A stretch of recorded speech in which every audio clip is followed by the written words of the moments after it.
Stop leaving your crypto on the exchange where you don't fully control it.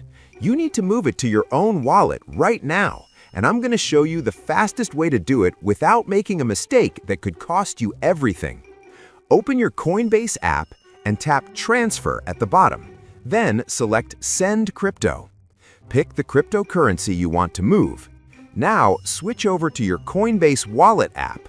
Tap the search icon at the top and find that same coin. Make sure you select the main version of the coin and not a wrapped version. Tap Receive and copy your unique wallet address.